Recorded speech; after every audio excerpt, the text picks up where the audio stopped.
Scott was um, a chief weapons inspector in Iraq, and he decided to tell the truth. When the President of the United States and others were saying there were weapons of mass destruction in Iraq, and that was the excuse for our invasion and war, Scott, who was there on the ground and investigating this, said, "We have found no weapons of mass destruction." That put him on the outs a little bit with the powers that be, but it put him in good stead with our local anti-war group, Bethlehem Neighbors for Peace.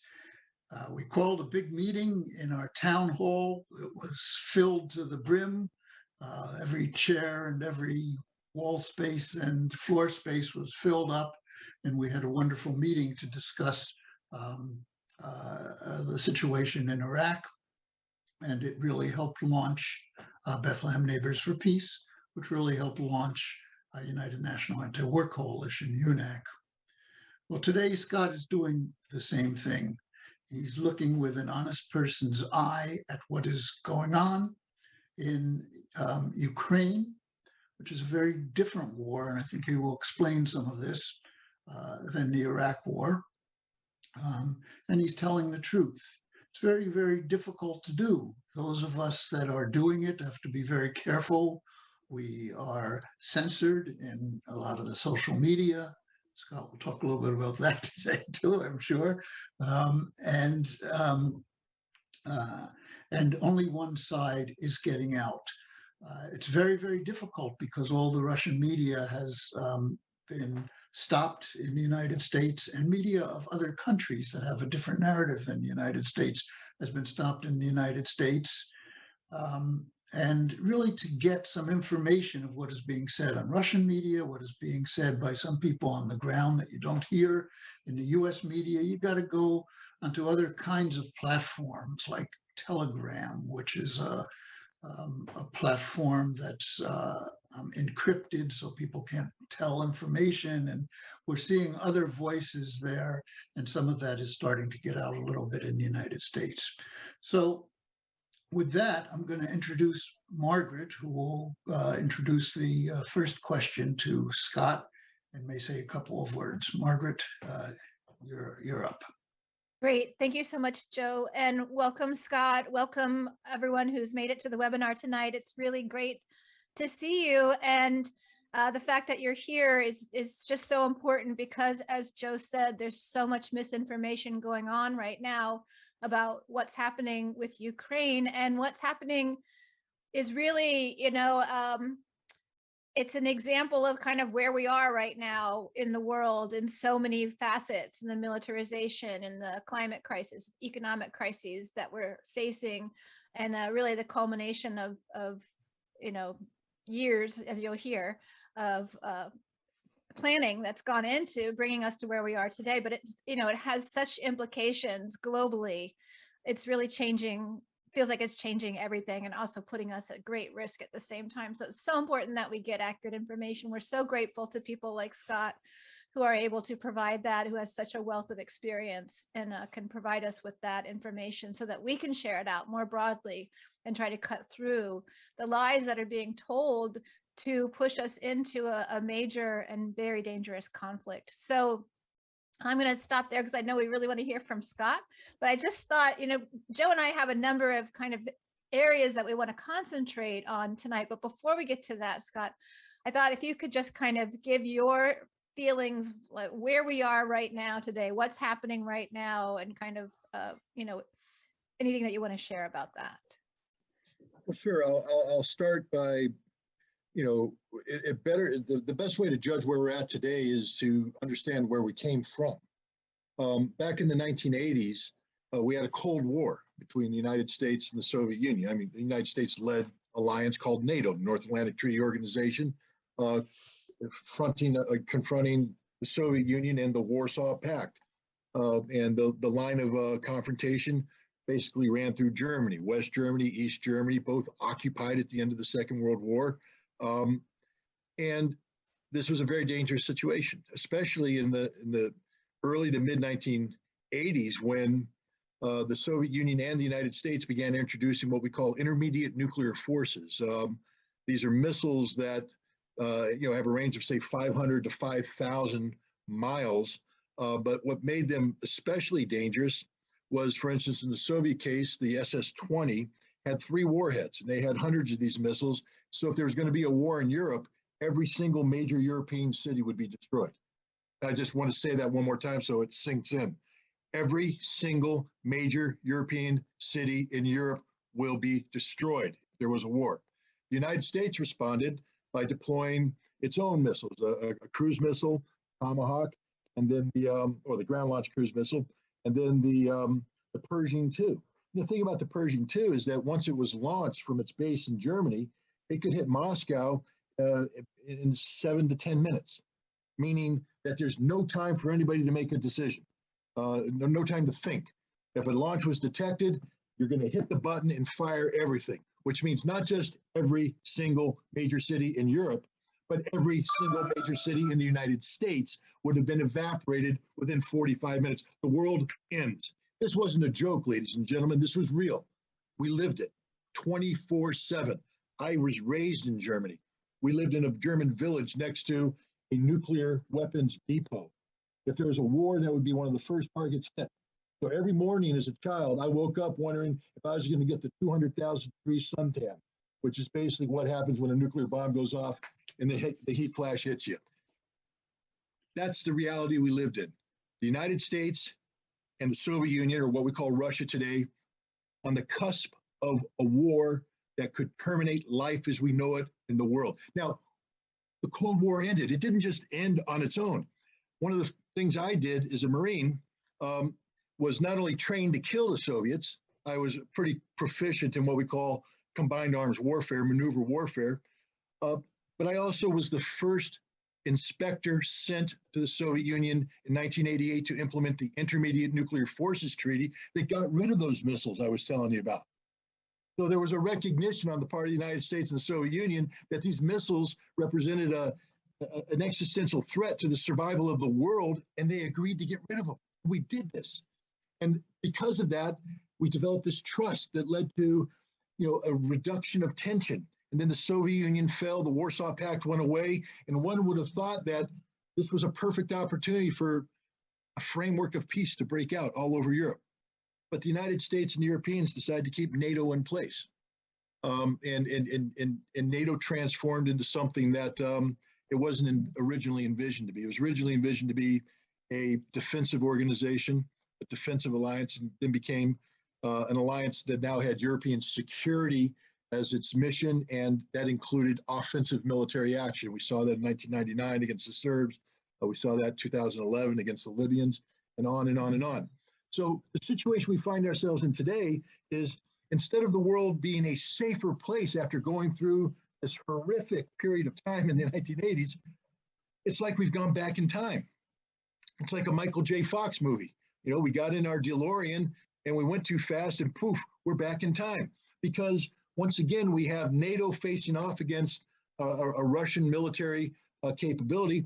And now the United States, having withdrawn from the INF Treaty in 2019, is talking about sending intermediate nuclear missiles back to Europe to recreate the exact same situation that we got rid of in the 1980s. And now what's worse is that in the Cold War, it was called a Cold War because we never really got into a shooting match. Today we have a hot war. Today we have an actual large-scale ground combat going on in the largest European country, Ukraine. And it's a war that has already invoked the specter of nuclear weapons, with Russia saying that if NATO interferes, that represents an existential threat, and Russia may have to use nuclear weapons in response. So now NATO, for the first time, is talking about what its nuclear strike policy is. So we have two sides actively preparing for nuclear war as we speak. Ladies and gentlemen, the stakes couldn't get any higher than this. And therefore, you have to ask yourself, why is this happening? Did Russia wake up one morning and say, I want to invade Ukraine? I just want to destabilize the world and go for it. Or has Russia been reacting to the failure of NATO to dissolve itself at the end of the Cold War? and instead expand itself eastward in a manner that Russia viewed as a threat. And this isn't a threat that Russia only recently talked about. We know that Russia has raised the expansion of NATO continuously since the 1990s. The National Security Archives has the audio tapes of the phone calls from President Clinton and then President Yeltsin, where Yeltsin is begging Clinton not to expand NATO. This puts me in a bad light, he said. This is an embarrassment. I lose face with my people. And Clinton said, sorry, we're expanding NATO anyways. Vladimir Putin, when he became president, said, hey, rather than just expanding NATO, why don't you invite me in? And that way we don't have to worry about it. We'll make it one big happy club. And the United States wouldn't do it because NATO's purpose was to contain Russia, not absorb Russia.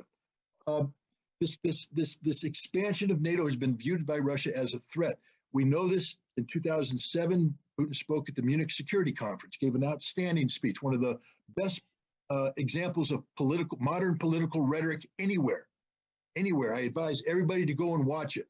It is a brilliant speech, and he articulates forcefully and eloquently the Russian position. No one can say we don't know what the Russian position was. There it is, spoken by the president himself. One of the things he said is that this expansion of NATO represents an existential threat. It's a red line. How do we know this? William Burns, you might know that name right now. He's currently the director of the CIA. At the time, in 2008, he was the U.S. ambassador to Russia. He wrote a memorandum called "Niet" means niet, no means no, articulating what the Russian position was in regards to NATO expansion. He said it's a red line and the Russians mean it. They view this as an existential threat. If you continue to expand NATO, and here's the important thing, and he wrote this in February 2009, if you continue to push for the expansion of NATO, Russia will have no choice but to invade Ukraine, and Ukraine will lose at a minimum the Crimea and the Donbass. He predicted the future. Maybe that's why he's the director of the CIA today, but he predicted the future accurately. No one can say we didn't know. We knew, and yet we continued to do this. And we pushed Russia into a corner until last December, they said enough is enough. They sent 2 draft treaties demanding a restructuring of the European security framework, and they demand that Ukraine opt out of NATO, become neutral. They said, we're not joking. Take this seriously. If you don't take this seriously, we will have no choice but to undertake what they call the military technical option. They weren't taken seriously. The United States and Europe ignored them, belittled them, mocked them. And now we have what we have because the Russians don't bluff. That's lesson number 1 out of this whole thing, is the Russians don't bluff. So as you evaluate what's going on, you hear a lot of spin out there about what's happening, the Russian this, Russian that. Take the Russians at face value. When they say they're going to do something, they're going to do something exactly the way they said they're going to do it. So that's where we are today. We have a major war ongoing in Ukraine, one that, by the way, Russia is winning decisively. I'm not here to promote war. This is an anti-war group, but we're here to talk about the facts. And the fact is, Russia is winning this war decisively. We can go through the metrics all you want. I have a huge amount of experience in this. I've been studying military math all my life. And I'm telling you right now, whatever metric you put up there, Russia has won this war hands down. And they're in the process of, I believe, wrapping up one of the most stunning military victories in modern history. But you won't hear about that because our media is spinning it the exact opposite. And maybe we can talk about why that is at a later date. But that's where we are today. I hope that wasn't too long of an answer. Great. Thank you very much, Scott. I forgot to mention in Scott's introduction his extensive military career and military experience. And I think we heard some of that just now. My question was going to be about the reasons for war, but you asked a lot of that. You answered a lot of that. We hear on the media here, again, that it was totally unprovoked. We don't hear about the expansion of NATO and the kinds of things that you said. But there's another aspect of it, maybe you could talk about it, is as far as the United States is concerned, the war started in February. But as far as the people of Ukraine are concerned, it started in 2014, and there's been an ongoing war in the Donbass, which thousands of people have been killed. I'm wondering if you would like to mention anything about that, Scott.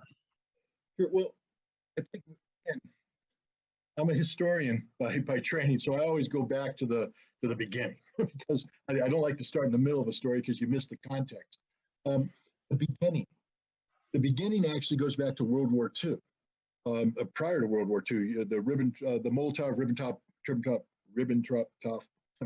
German name pact that basically divided Poland up in 1939 between Germany and the Soviet Union.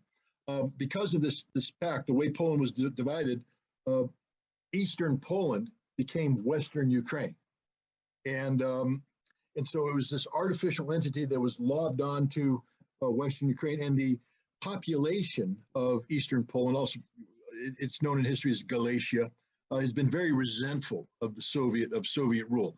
And when the Germans invaded the Soviet Union in June of 1941, they were actually welcomed as liberators by the population of Western Ukraine. Almost overnight, 80,000 of these Western Ukrainian Eastern Poles immediately joined the German military as part of the Waffen-SS. And so they began to express their militancy in the form of one of the most odious Nazi organizations imaginable, the Waffen-SS, the military arm of the Nazi Party, and they fought for the Germans, and they didn't just fight; they murdered. They committed atrocities against the Poles. They committed atrocities against the Russians. They committed atrocities against the Jews. A lot of people will hear of the Babi Yar massacre. Took place in Kiev. Over 30,000 Jews shot down over the course of several days. It may have been directed by the Germans, but the triggermen were Ukrainians. These Western Ukrainians that joined the SS. They had a guy named Stepan Bandera. Stepan Bandera is their leader. He was their leader beforehand. He basically joined the German cause. They'll claim as a Ukrainian nationalist that he joined not because he supported Hitler, but because he was against Stalin. But he wore a German uniform, and his men worked for the Waffen-SS, and they killed Jews. So to me, there's no distinguishing the two. But in 1944, as Germany began to lose the war, the Bandera movement broke away from the Germans. It began an active resistance against the Soviets. We're talking large-scale resistance. To show you how large it was, from 1944 until 1954, this resistance killed over 300,000 Ukrainians lost their lives because of this resistance. 36,000 Soviet security forces and Red Army soldiers lost their lives. This is a major war for going on for a decade. And what makes this major war important is that many of the Ukrainians were controlled by a German intelligence organization, I think it's called the 12th Department, headed by a German general named Gehlen. When the war ended, the United States, rather than arresting Gehlen and prosecuting him for war crimes, instead brought in his entire organization, called it the Gehlen Organization, and subordinated it to the CIA so that it can continue running operations in the Soviet Union. And from 1945 until 1955, the CIA funded this Ukrainian opposition, trained it, sent it weapons, organized it.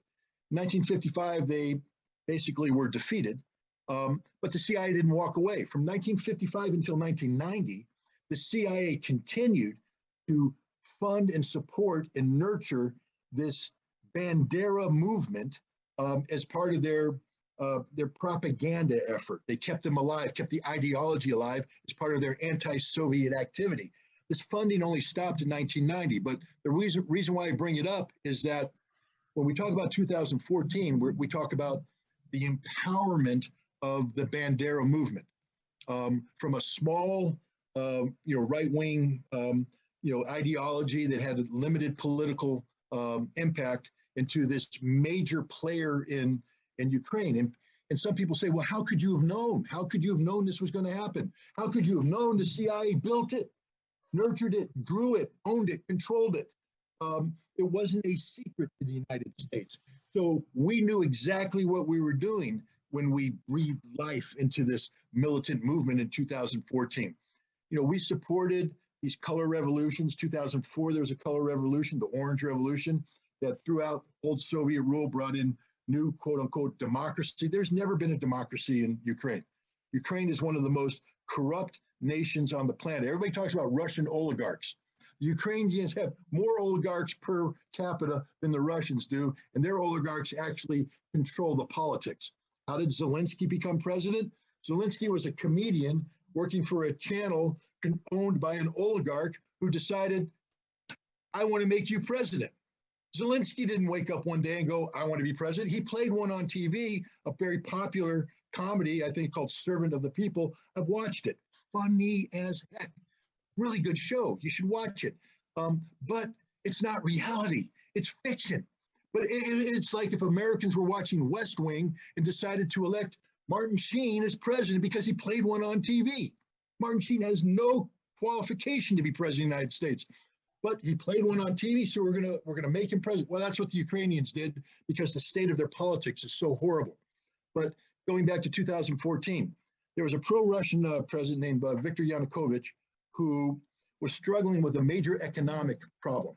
The majority of Ukrainians wanted to be aligned with the European Union economically. I think they saw that their future, their best economic future was through Europe, not through Moscow. The problem is the conditions that the European Union were seeking to impose were prohibitive. And it would have required actually Russia to pay for Ukraine to become an EU member. And Putin met with Yanukovych and said, look, I don't care if you join the EU. I'm just not going to pay for it. Russia's not paying for it. So if you want to join, join. But if you can't afford it, then you got to come in and work with me. And so Yanukovych thought about it and said, okay, we can't afford it. I'm going to Russia. Well, the people rose up. There was demonstration street, peaceful demonstrations, by the way, very peaceful demonstrations, the legitimate expression of democracy. I don't think anybody had a problem. Yanukovych didn't have a problem with these demonstrations. He understood where they were coming from. But then what happens is the United States and the European Union come in and say, there's a weakness here. We can solve this problem by orchestrating a coup d'etat that will eliminate Yanukovych, and we can bring in our own people. And these are people that the United States government had identified early on, and we had been training them actively. How do we know this? Because Victoria Nuland, who was the State Department official responsible for that part of the world, has been intercepted with a phone call, a famous phone call where she told the European Union something that we can't say on polite channels. But she also talked about our boy Yats. Yats, of course, is short for the name of a man who eventually became the prime minister of Ukraine. We handpicked this guy.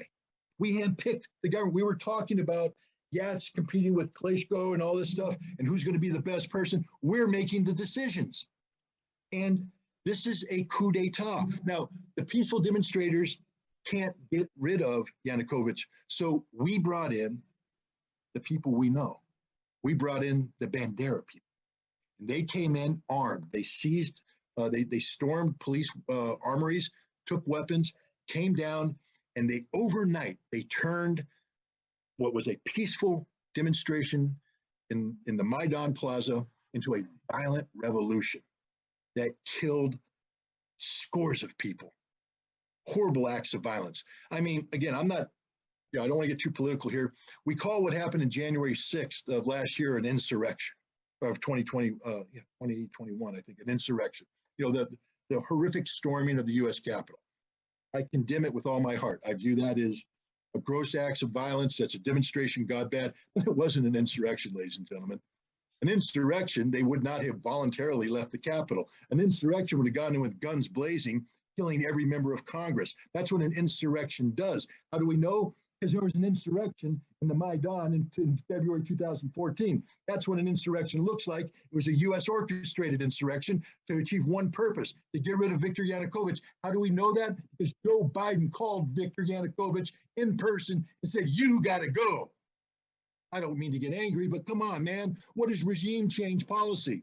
We've never had regime change policy. Why did Biden get on the phone and tell Yanukovych he has to go? That's regime change policy, literally, writ large, big letters.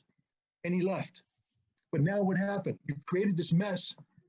You've empowered these Nazis, and they're now in charge. Now, people say, oh, get it, but Scott, they're minorities, man. They're just, okay, yeah, they had the violence in the Maidan and all that. But at the end of the day, when they ran for parliament, they didn't get majorities in parliament. Well, you know what? Who else didn't have a majority? The Bolsheviks. You go back and study Russian history, you got these two major elements. You got the Mensheviks, which means small, and the Bolsheviks, which means big. But the Mensheviks were actually big, and the Bolsheviks were actually small. Why did the Bolsheviks win? Because they were violent. They were violent. And so now you've empowered these Bandera-worshiping neo-Nazis to come in and seize power, and they're not going to let it go. They immediately intimidate the Ukrainian Rada to start passing laws that empower nationalism, Ukrainian nationalism, at the expense of Russian-speaking Ukrainians and ethnic Russians. They outlaw the language, they outlaw the culture, and then they violently seek to impose their will. They go down to Odessa, city on the coast. There's a riot there after a soccer game. They throw 150 pro-Russian demonstrators into the House of Culture, then set it on fire. Over 40 people die. The Russians are enraged. The Ukrainians start to make a move towards Crimea, and the Russian government says, not so fast. They send in the little green men, and Russia takes control of Crimea, blocking them. But where do the Nazis go from there? They head straight to the Donbass. They start assaulting the Russian population there. The Russians rose up. They declared independence. A curious fact, Vladimir Putin didn't recognize them as independent states. He rejected that. He said, no, you're part of Ukraine. We have to respect the territorial sovereignty of Ukraine, but we will support you in your effort to defend your rights. And so thus began the Ukrainian civil war in the Donbass, where the Ukrainian army, backed by these neo-Nazi military units, trying to forcefully impose themselves on a Russian population that rejects being manhandled by the Ukrainians. They form independent militias that are supported by the Russians. And now we have a war, a civil war. And it's a horrible war. It breaks down into front lines. And here's the nature of the fighting. Viktor Poroshenko, a president that came in after a series, he's the president before Zelensky, gave a speech. And he says, let me tell you what's going to happen. He's talking to the people of Donbass. Our kids, meaning Ukrainian kids, are going to go to kindergarten. Then they're going to go to the store, and they're going to go to the park, and they're going to have a normal life. Your kids are going to be cowering in the basements while we shell you every single day. You want to know why the Russians are mad? Because that's the life that these Russians were subjected to. 14,000 people lost their lives in the course of 8 years. Non-stop violence. It could have come to an end. In 2015, something called the Normandy Format, that was the Germans, the French, the Ukrainian government got together with the Russians there as observers, and they agreed to a ceasefire and keeping the Donbass in Ukraine, but that the legislation of Ukraine would pass a series of laws that gave sort of a special autonomous status to the Russians so that they wouldn't be impacted by the anti-Russian laws that had been passed. A very reasonable thing. But when Poroshenko tried to implement it, these neo-Nazis, remember this minority, told him, if you do that, we will kill you. Again, we're talking about what the definition of an insurrection is. Imagine somebody telling Joe Biden, if you sign that legislation, I'm going to kill you. The Secret Service would be all over that person. That would be the last you ever heard of him, rightfully so. But here the Nazi says, you sign it, you die. So guess what happens? He doesn't sign it. Zelensky comes in on a platform of peace, and he wants to implement Minsk. But he was told, not just told, they made a videotape of this where the guy basically says to the videotape, if he signs it, he'll be hanging by the neck until dead on some major Kiev thoroughway. And it's the truth. If Zelensky signed it, he'd be hanging by the neck until dead. Who runs Ukraine? It's not Zelensky. It's not the parliament. It's the Nazis. And if you're a Russian, and I'm going to leave it with this, because this is the emotional part. You thought losing 14,000 people was emotional? I'm going to give you what emotional is. Emotional is losing 23 to 32 million people in a war against Nazi Germany. That is what defines Russia today. Every major town, every major city has a monument to the people who died. Every family lost people, 1, 2, 3, 4, 5, a dozen, 20 in that war. The biggest holiday in Russia is May 9th, Victory Day. It's not like in America. When was the last time the United States celebrated Victory in Europe Day? Never, not in our memory. We forgot about it. We don't have any more World War II veterans. They're all dead or dying. But the Russians, they're dead and dying too. You know how they remember it? They formed something called the Immortal Regiment. So the family members of those veterans carry the portraits of the people who fought in that war, and they parade by the tens of thousands and hundreds of thousands every May 9th in remembrance of this. It's in their DNA. And now you're asking them to sit back and watch the Nazi ideology come to life in Ukraine and do nothing about it. In America, I'm sick and tired of hearing Americans saying denazification, which is one of the military objectives set forth by Vladimir Putin. It's a myth. It's a joke. It's nothing. You know, It's Scott, an excuse. It's as yeah. real as it gets, man. It's as real as it gets.